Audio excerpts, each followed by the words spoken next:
The rest of the winter passed quickly. There were no more storms and the weather was warm for the season. April came and on all the farms seeding was begun. On the 12th of April, Manly went down to the barn to hitch up for the afternoon's work.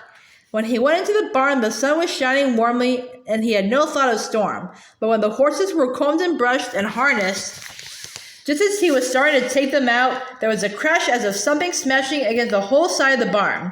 Then he heard a shriek of the wind and looking out could see nothing but whirling snow. A blizzard in April! Why, it was time for spring's work! Manly could hardly believe his eyes. He rubbed them and looked again. Then he unharnessed the team and went to the house. It was quite a little way to go and nothing whatever could be seen except the whirling snow, but there were things scattered along the path, the cutter, the wagon, the bobsled. Taking his direction from the way each stood as he came to it, he went on to the next and came safely to the porch of the house. Laura was anxiously trying to see from the window to the barn, hoping for a glimpse of Manly coming, but she couldn't see him until the door opened. It was the worst storm of the winter and lasted 2 days, with no slacking of the wind which held steadily to its high wild shriek. But all was snug at the house. The stock were safe and warm in the barn, and following the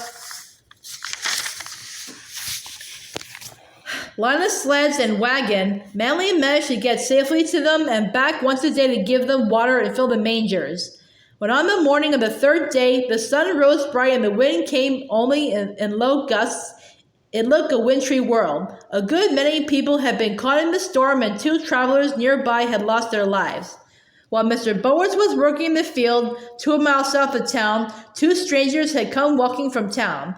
They stopped and inquired the way to Mr. Matthews, saying they were friends of his from Illinois. Mr. Bowers pointed out Mr. Matthews' house to them in plain sight across the prairie, and the strangers went on their way. Soon the storm struck and Mr. Bowers went from the field to his buildings and shelter. The day the storm was over, Mr. Bowers saw Mr. Matthews passing on his way to town and inquired about his friends from Illinois.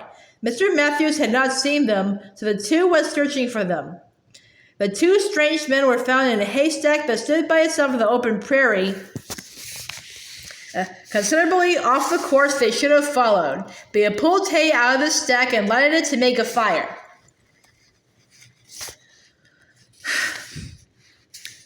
Then they evidently had given up the idea of keeping warm by an open fire in the wind and snow and had crawled into the hole in the haystack. There they had frozen to death. If they had kept walking, they could have walked out the storm, for it lasted only 2 days. Or if they had been properly dressed, they would not have frozen inside the haystack. But their clothes were thin for springtime in Illinois, and not for a western blizzard.